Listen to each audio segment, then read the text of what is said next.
อทหารสมานกำลังกันเข้านักรบสามเหล่าบุกเข้าจู่โจมศัตรู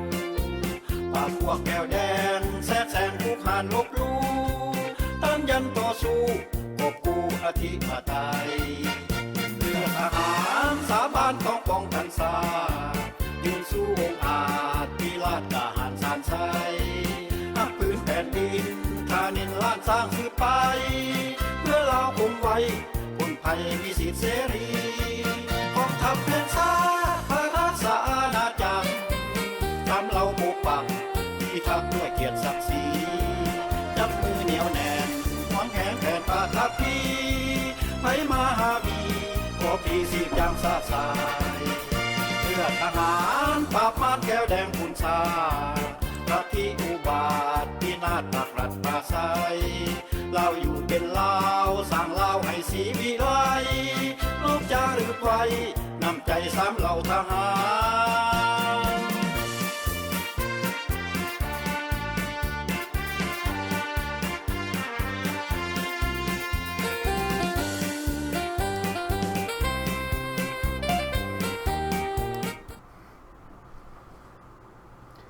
สบายดีท่านผู้ชมที่เคารพกลับมาพบกันในแรงวัน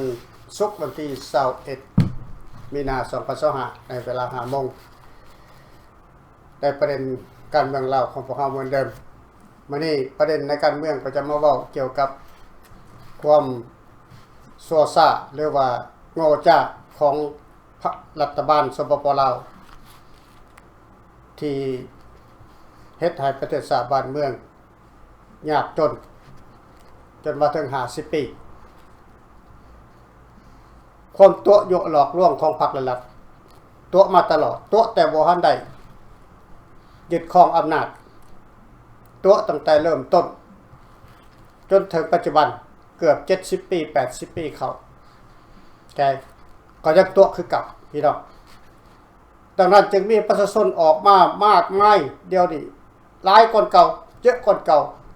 ประชาชนอยู่ในประเทศที่ออกทาง Facebook ออกทาง TikTok ออกมาประณามรัฐบาลที่ให้ที่บ่มีความสามารถที่บ่มีความรู้ความรักที่จะพัฒนาประเทศชาติบ้านเมืองและว่านำพาพ่อแม่พี่น้องประชาชนไปออกจากความอึดอยากได้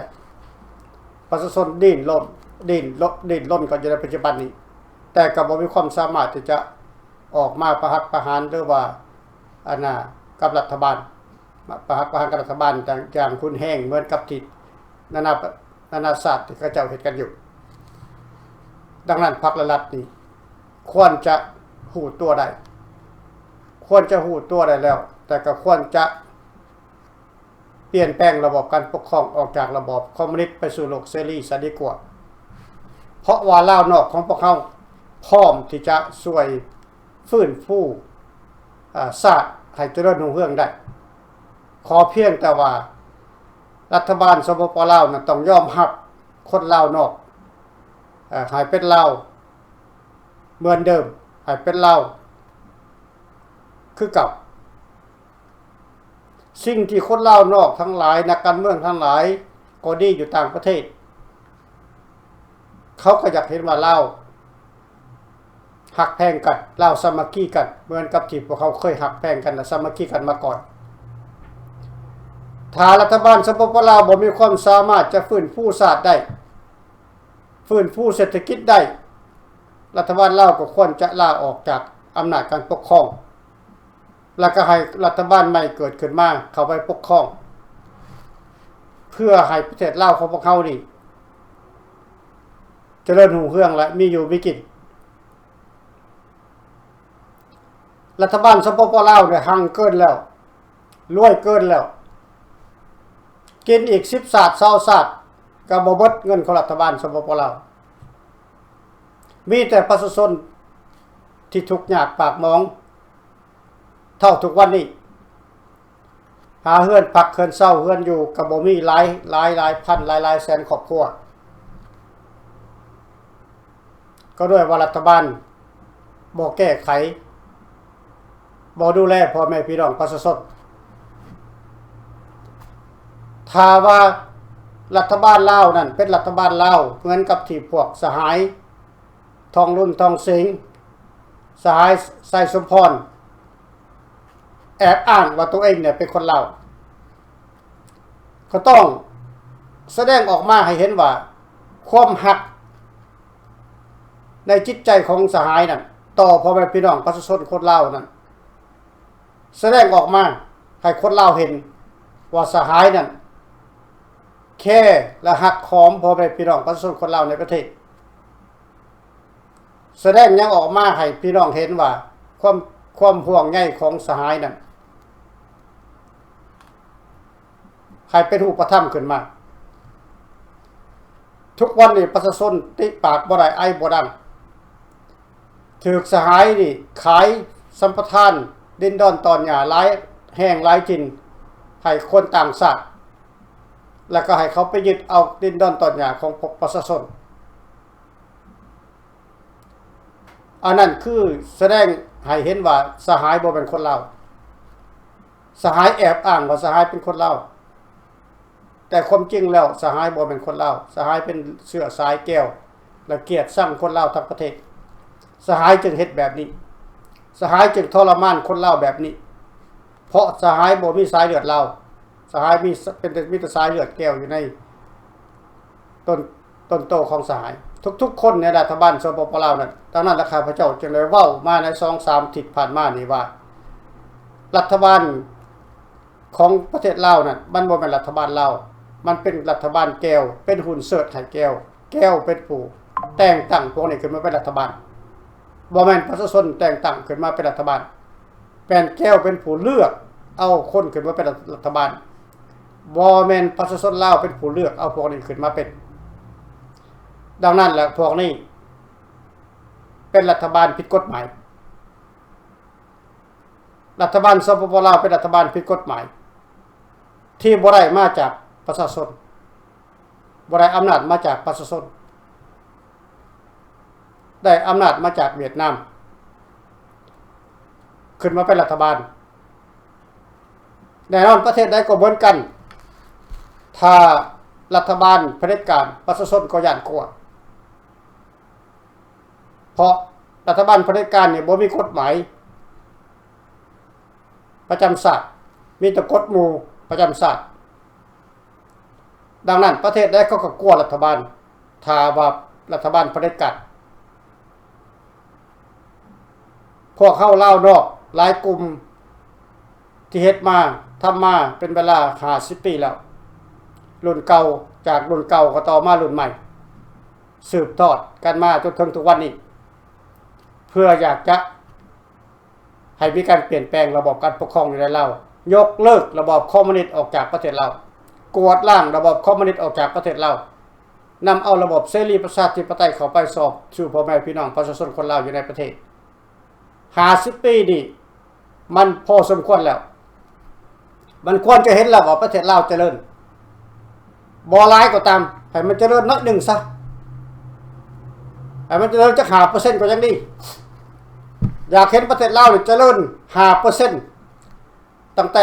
1975มาจนถึง2025นี่อยากเห็นว่ามันเจริญสัก 5% ก็ขออนุญาตอยากเห็นมันเจริญ 5% เท่านั้นพี่น้องเศรษฐกิจลาวติดลบการพัฒนาลาวติดลบความเจริญของลาวติดลบมาตลอดหลังจาก1975บ่ติดบวกจักเทื่อมีแต่ติดลบความจริงประเทศลาวของพวกเฮามีทุกสิ่งทุกอย่างไว้แล้วแต่สร้างสาไว้ในบรรพบุรุษของพวกเฮาเพิ่นได้สร้างสาไว้เบิดแล้วปู่ทวดตายายของพวกเฮาสร้างสาไว้ให้ลูกให้หลานไว้เบิดแล้วเมื่อก่อนลาวเคยอยู่กันแบบพี่ๆน้องๆหลังคาเฮือนนี่300ขึ้น300 500หลังคาเฮือนนี่รู้จักกันหมดทุกคนแบ่งปันกันกินมีหน่อยมีหลายจะแบ่งปันกันกินบ้านต่อบ้าน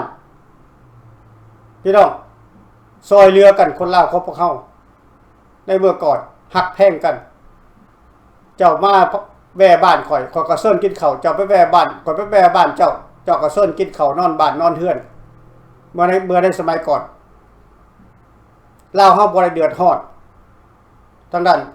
เศรษฐกิจแตกต่างกันนะ75เป็นต้นมาเริ่มมันเข้ามาในพรรค175มันเฮ็ดจังก่อนมันกวดล้างประชาชนคนลาวในประเทศผู้ที่มีแนวคิดและปัญญาผู้ที่มีความรู้และความรัก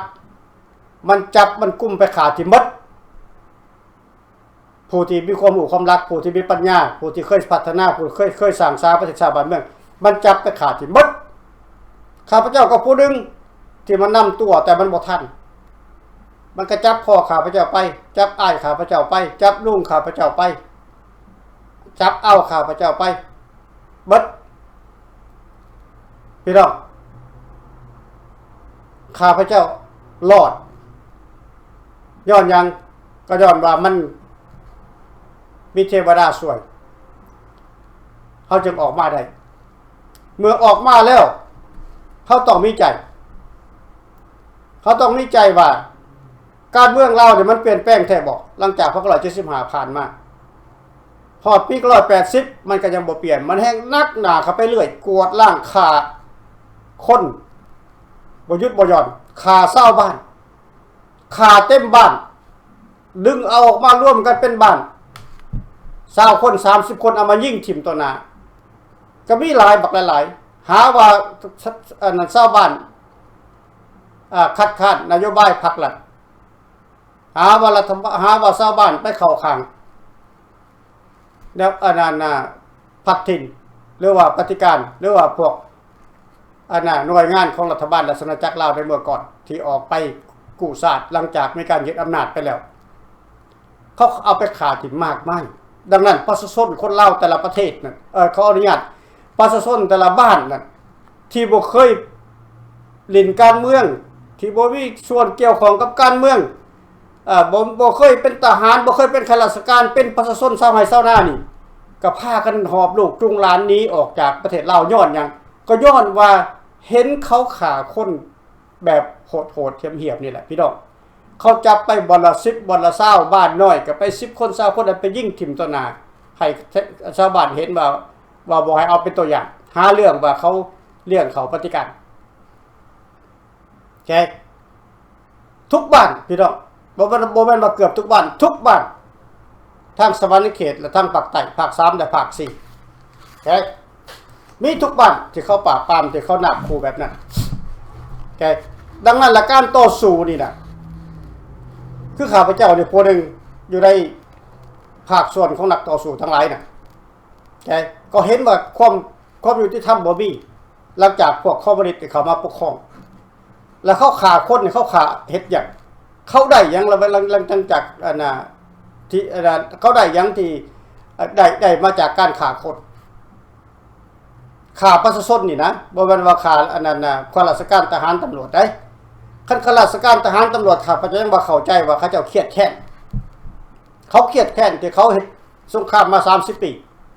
ประชาชนตาขาวๆนี่นะเล็กๆน้อยๆอายุ8ปี9ปี5ปีก็มี6ปีก็มีนี่มันเอามายิงถิ่มเนี่ยมันฆ่าไปเพื่อหยังในเมื่อก่อนมันฆ่าไปเพื่อหยังขอถามพี่น้องเหตุดังนี้แหละพวกเขาจึงพากันต่อสู้เพื่อนำความเป็นธรรมเข้าไปสู่ในประเทศเราหลายคนยังออกมาประณามพวกเขาบอกพวกเขาบ่มีแผ่นดินอยู่พวกเขาเป็นคนเถื่อนพวกเขาเป็นคนเล่าพี่น้องอย่าไปคิดพวกสหายลงพิษลงแมนลงพิษไปแล้วพวกสหายบ่ได้อยู่ในเหตุการณ์ทุกวันนี้ก็คือกันรัฐบาลสปป.ลาวจับคนไปขามากมายอยู่ในประเทศลาวนั่นซึ่งบ่แม่นลูกบ่แม่นเสื้อบ่แม่นพี่แม่น้องของพวกท่านก็บ่สนใจหรือว่าพวกท่านฮู้พวกท่านก็บ่สนใจคนลาวหายสาบสูญไปเบอร์1มันหลายไปอยู่ในประเทศลาวที่รัฐบาลลาวจับไปฆ่าทิ่มทุกวันนี้ถ้าสหายแต่ว่าพวกท่านนะครับสนใจเรื่องบ้านการเมืองพวกท่านจะฮู้ว่ารัฐบาลสปป.ลาวนี่มันโหดขนาดใดมันร้ายขนาดใดโจร500ยังบ่ได้โจร500นี่ยังเทียบบ่ได้กับพวกรัฐบาลสปป.ลาวพวกนี้เป็นหุ่นเสิร์ชไหแก้วที่ปราบปรามกวดล้างเสื้อสายคนลาวเสื้อสายเวลาบุรุษพุทธิกาหารของเรามันเขาจับประขาขออนุญาตมันเขาจับประขาถิ่มจนหมดใจ ตอนนั้นอยู่ในประเทศลาวนั่นมันบ่มีเวลาบุรุษผู้กล้าหาญจักคนเดียวนี่เห็นบ่เขากลัวแต่ลาวนอกเขาย่านแต่ลาวนอกย่านลาวนอกได้เข้าไปหาเขาบ่ว่าจะเข้าไปทางถูกกฎหมายหรือผิดกฎหมายเขาก็ย่านเขาจึงเตรียมไว้ส่งพนักงานมาต่างประเทศเพื่อมาค้นคว้าประชาชนลาวนอกให้อยู่ในแวดล้อมของพวกแนวลาวของพวกคอมมิวนิสต์ให้อยู่ห่างจากนักการเมืองออกไปบ่ให้มาสนับสนุนนักการเมืองนั่นคือมีวิธีเดียวที่เขาเฮ็ดในปัจจุบันนี้ส่งฮอดครูบาอาจารย์มาเพื่อควบงำคนลาวนอกประเทศบ่ให้ดินการเมืองบ่ให้สนใจเรื่องศาสตร์บ้านเมืองเขาเฮ็ดทุกแบบย้อนเขากลัวว่าลาวนอกจะกลับขึ้นไปในเมื่อใดเมื่อหนึ่งแล้วไปเปลี่ยนระบบการปกครองออกจากคอมมิวนิสต์ไปสู่เสรีซึ่งเขาบ่ต้องการโลกเสรีแต่เขาขอกินนำโลกเสรีทุกวันนี่คือกันเขาก็ขอกินนำโลกเสรีเขาบ่เคยไปขอกินนำโลกคอมมิวนิสต์นำเขาเจ้ามีแต่เขาส่งเงินไปให้โลกคอมมิวนิสต์ส่งคนไปช่วยประเทศคอมมิวนิสต์แต่เขาบ่เคยขอการช่วยเหลือจากประเทศคอมมิวนิสต์เขาบ่ขอการช่วยเหลือจากโลกเสรีซึ่งมันเป็นการดีที่ท่าน President Trump เพิ่นตัดการช่วยเหลือลาวออกไปและก็ปิดชายแดนระหว่างลาวกับอเมริกาบ่ให้คนลาวเข้ามาอเมริกาได้อีก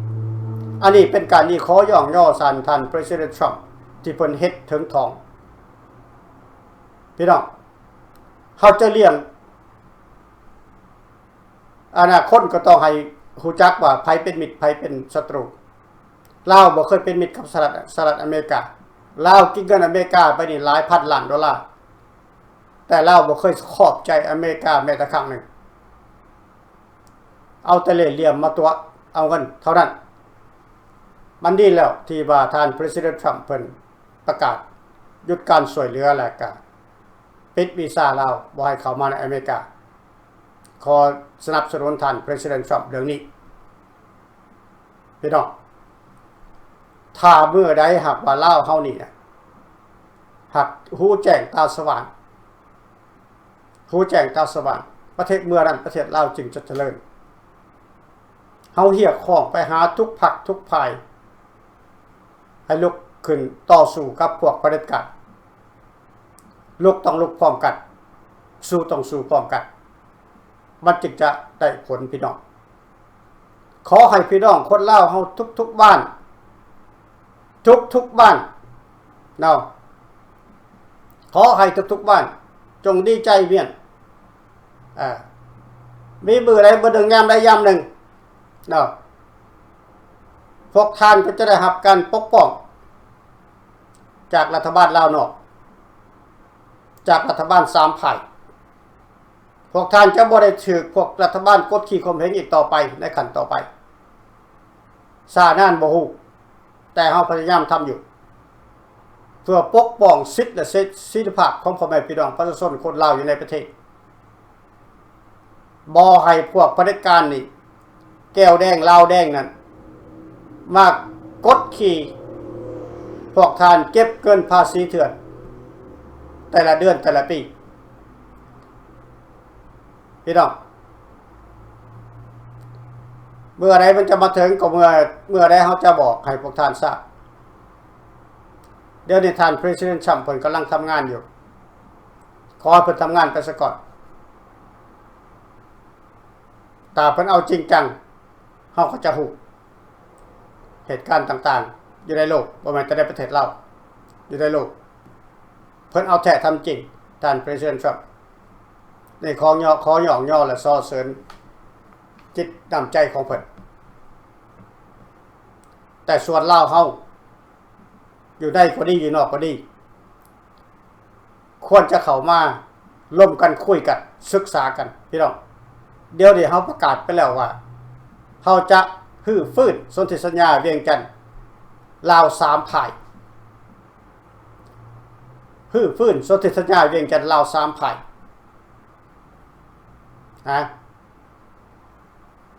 ซ้ายกลางขวา มาฮื้อฟื้นสัญญารวมกันขับไล่แก้วแดงออกจากประเทศลาวเพราะประเทศลาวถือแก้วแดงยึดไป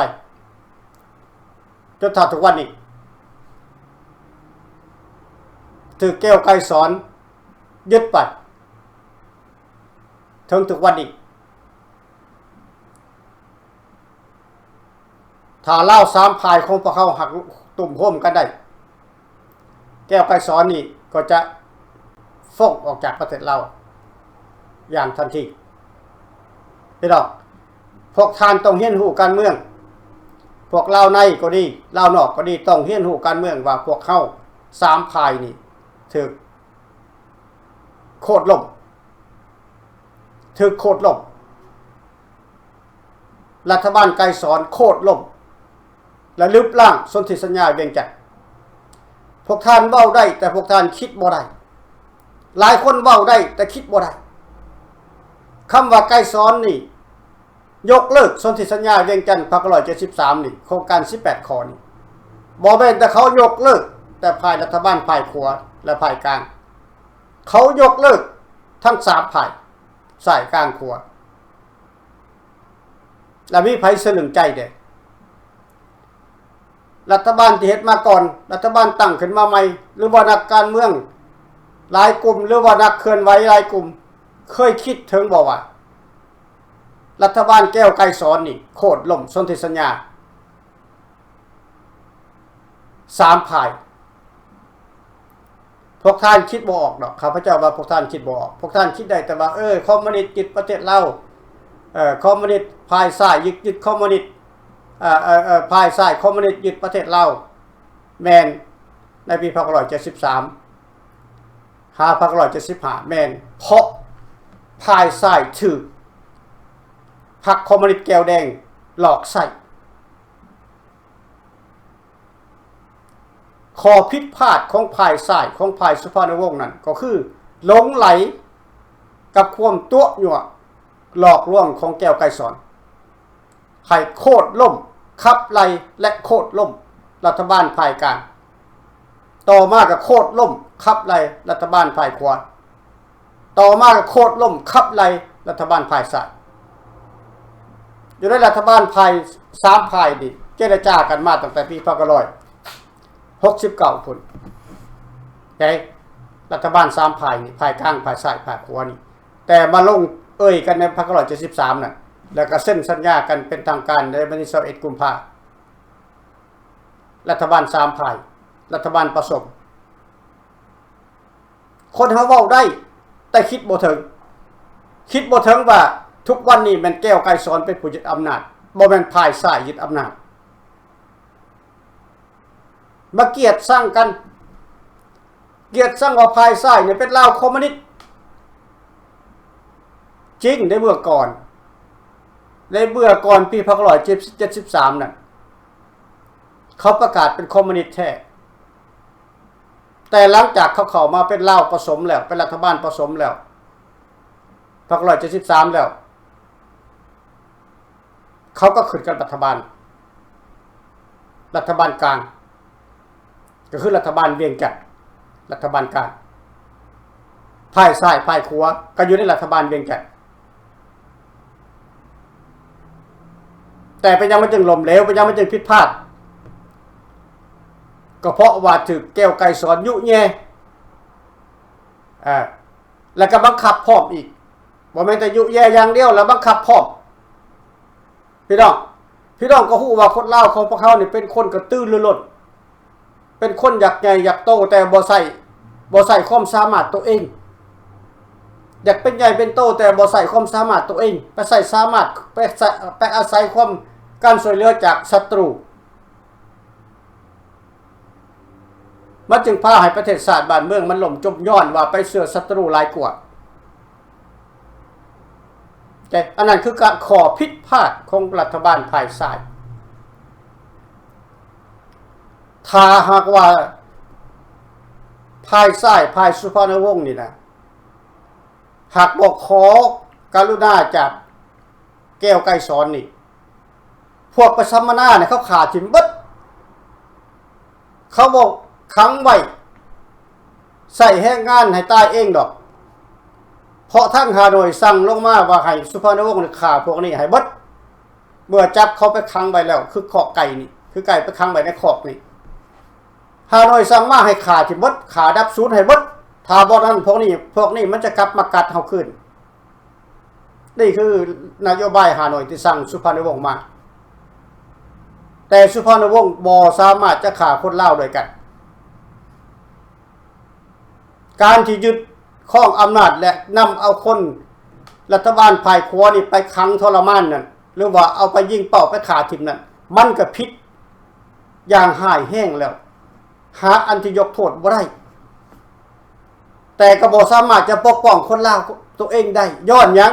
ก็ย้อนว่าแก้วไกรสอนอยู่เบื้องหลังย้อนแก้วไกรสอนบังคับอยู่ปืนจี้อยู่หลังจากยึดอำนาจแล้วแม่นไผมีอำนาจหลายกว่าสุภาพนวงศ์ก็แม่นไกรสอนมีอำนาจหลายกว่าสุภาพนวงศ์เพราะทหารแก้วแดงอยู่ในประเทศลาวนั่นที่ไกรสอนมีอยู่นั่นมันมีกว่า 300,000 กว่าคนพี่น้องเหตุการณ์ที่มันเกิดขึ้นที่เฮาบ่เห็นอยู่เบื้องหลังของมันว่ามันยังมันเกิดขึ้นแม้ยังมันพาให้ประเทศชาติบ้านเมืองเนี่ยมันแตกกันแบบนี้ก็ย้อนว่าแก้วไกรสอนแก้วฮานอยเป็นผู้วางแผนไว้ทุกอย่างเพื่อจะกลืนกินประเทศเราพี่น้องนี่คือประวัติศาสตร์อันที่แท้จริงที่บ่มีไผเอาออกมาเล่าให้พวกท่านฟังบ่มีไผเอามาเว้าสู่พวกท่านฟังแล้วบริกีดเขียนไว้ในสมุดบัญชีตัวใดได้ทั้งสิ้นแต่สภาพการนั้นมันบอกให้ได้ว่าเหตุการณ์มันเกิดขึ้นเป็นแนวนี้และพวกท่านสังเกตบอกในปัจจุบันนี้พวกคอมมิวนิสต์ภายซ้ายนั้นภายแนวลาวหักศาสตร์ของสุภาพนวงศ์นั้นไผมีอำนาจในปัจจุบันนี้ยังเหลืออยู่บ่ข้าพเจ้าบ่เห็นจักคนอยู่ในหั่นที่มีอำนาจเสื้อสายของสุภาพนวงศ์กับบ่มีอำนาจกลุ่มก้อนของสุภาพนวงศ์กับบ่มีอำนาจทหารของสุภาพนวงศ์ก็ถือเขาขาทีมทรมานเลือกปลดปล่อยให้ไปหากินเองและคนของไกรสอนเจริญหุ่งเฮืองหังมีดีได้มีเงินเป็นหมื่นเป็นแสนเป็นล้านเป็นโกดคนของไกรสอนคนของคำไต่เห็นบอกพี่น้องและคนของภายซ้ายภายขวาภายกลางเขาบ่ไล่ว่าพวกนี้เป็นคนลาวเขาบ่ไล่เขาในบัญชีลูกหลานคนลาวลูกหลานคนลาวนอกเสื้อสายตระกูลของคนลาวนอกจะบ่มีอำนาจเข้ารับราชการเข้ารับราชการถึงขั้นนั้นได้พี่น้อง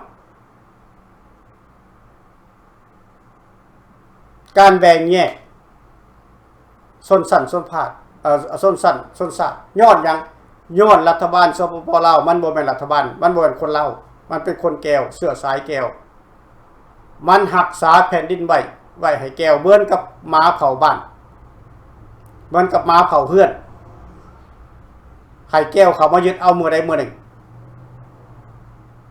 ถ้าคนลาวเขาพวกเขานี่หักบ่ฮ้อนใจลุกขึ้นมาต่อสู้ร่วมกับพวกเขานี่พวกท่านนี่จะบ่มีแผ่นดินอยู่ในขั้นต่อไป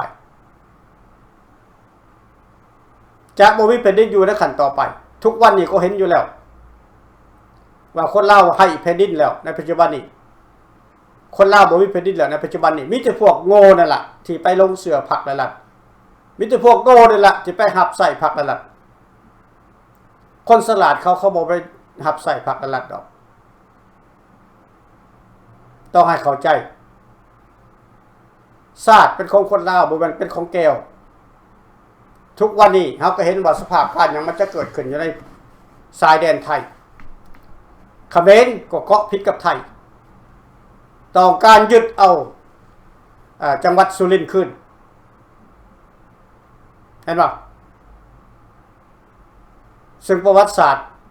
เพิ่นก็ได้แบ่งปันเขตน้ำได้ดินให้เบิดแล้วพี่น้องอย่าลืมว่าประเทศลาวนี่น่ะลาวใกล้สอนนี่น่ะลาวแก้วนี่น่ะมันยังวางแผนจะเอาเขาห้องว่า16จังหวัดในเมื่อก่อนแก้วฮานอยน่ะพวกฮานอยนี่น่ะมันบ่เคยลืมเรื่องที่มันได้เว้ามาในเมื่อก่อนว่ามันจะเข้ายึดอีสานใน16จังหวัดนั่นมันรออยู่เขาจึงฝากขอควบนี่ไปหารัฐบาลไทยต้องระมัดระวังอย่าไปประมาทอย่าไปท้าทายกับเขาว่าเขาบ่เก่งอย่าลืมว่าเขาเหตุสงคราม30ปีอเมริกาอยู่บนบินอยู่ทั้งฟ้าพุ่นB-52ถล่มอยู่เจ็ต13-14ถล่มอยู่บอมทิ่มอยู่ทุกๆ5นาทีพี่น้องทุกๆ5นาที30ปีแกทิ่มบอมทิ่มระเบิดอยู่ในแผ่นดินลาวนั่นแต่แก้วมันตายเบิดบ่มันบ่ตายสุดท้ายมาเด้มันได้เข้าครองเมืองมันเข้าครองประเทศลาวและเข้าครองเวียดนามใต้พี่น้องยุทธวิธีของการทหารมันบ่คือกันอย่าไปประมาทว่าเขาบ่มีรถถังรถเซ้าเหนือกว่าประเทศไทยอย่าไปประมาทว่าเขาบ่มีมิสโซใหญ่คือประเทศไทยบ่อย่าไปประมาทว่าเขาบ่มี F16 คือประเทศไทยอย่าไปคิดพี่น้องอเมริกามีฮอต B-52 ผุดถล่ม30ปีที่อเมริกาถล่มอยู่เขาตายบ่เขาได้เสียไส้บ่เขาบ่เสียไส้เขาชนะสุดท้ายมาเขาชนะแต่ถ้าพวกทางรัฐบาลไทยต้องการพวกเขาไปเสริมพลังพวกเขาก็พร้อมพวกรัฐบาลราชอาณาจักรเล่ายังมีคนเพียงพอที่จะเข้าร่วมกับพวกท่านในการกวดล้างพรรคคอมมิวนิสต์ในการกวดล้างระบอบคอมมิวนิสต์ให้ห่างใกล้จากแผ่นดินไทยเขาเคยเหี่ยของไปหลายครั้งเขาเคยขอไปหลายครั้งพี่น้องรัฐบาลไกลสอนบ่เคยคิดอยากจะเป็นพี่เป็นน้องกับประเทศไทยเขาบ่เคยคิดเขาไม่ได้อยากเอาเปรียบเอาเรียบประเทศไทยเขาหลอกใส่ประเทศไทยเห็นบอกพี่น้องพวกท่านคิดว่าเขาบ่กล้าอย่าไปประมาทเขา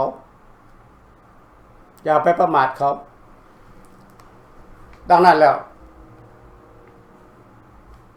ถ้าพวกท่านต้องการพวกเข้าเมื่อใดก็ส่งข้อมูลมาพวกเขาพร้อมที่จะร่วมมือกับพวกท่านในการปราบปรามคอมมิวนิสต์บ่ให้มันข้ามชายแดนอย่าปล่อยให้มันข้ามก่อนถ้ามันข้ามก่อนแล้วพวกท่านเสียเปรียบโลดต้องให้มีความระมัดเอาไว้ก่อนอันนี้เตือนเพื่อความเป็นห่วงอย่าไปคิดว่าพวกเฮานี่บ่มีลีกี้พวกเฮานี่บ่มีประโยชน์ต่อแผ่นดินไทยมีพวกเฮานี่แหละที่มีประโยชน์ที่สุดต่อแผ่นดินไทยนะถ้าพวกท่านต้องการพวกเขาก็พร้อมนะ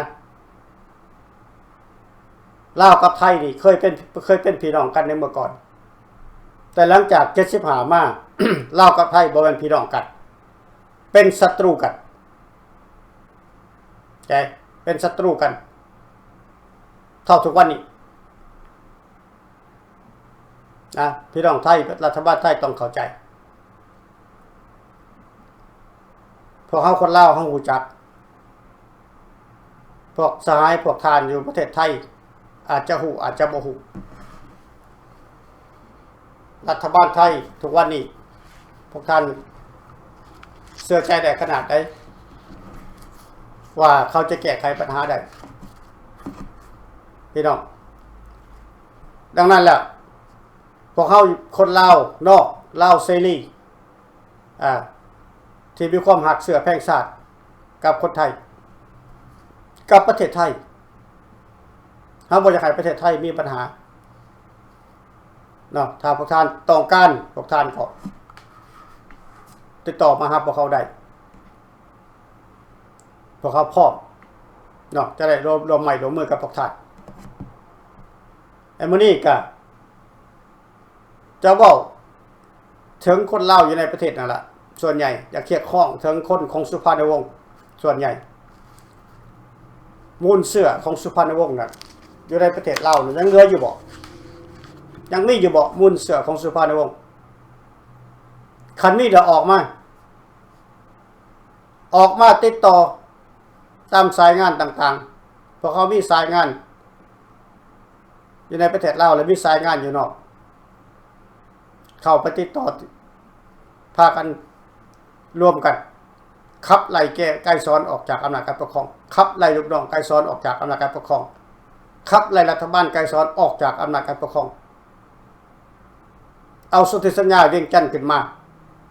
ลาว3ฝ่ายต้องจับมือกันให้ได้ลาว3ฝ่ายต้องผสมกันให้ได้ต้องร่วมกันให้ได้ลาวทั้ง3ฝ่ายก็ล้วนแล้วแต่คนลาวต้องช่วยกันปกปักรักษาแผ่นดินลาวช่วยกันปกป้องพ่อแม่พี่น้องประชาชนคนลาวคืออยู่ในลาว3ฝ่ายนี่แหละอยู่ในสนธิสัญญาเวียงจันทน์นั่นแหละโครงการ18ข้อนั่นแหละพี่น้องอย่าไปลืมนำคำหลอกลวงตัวยั่วของไกรสอนของนโยบายคอมมิวนิสต์ฮานอยนั่นมันเป็นการหลอกให้พวกท่านไปตายหลอกให้พวกท่านไปตกเหว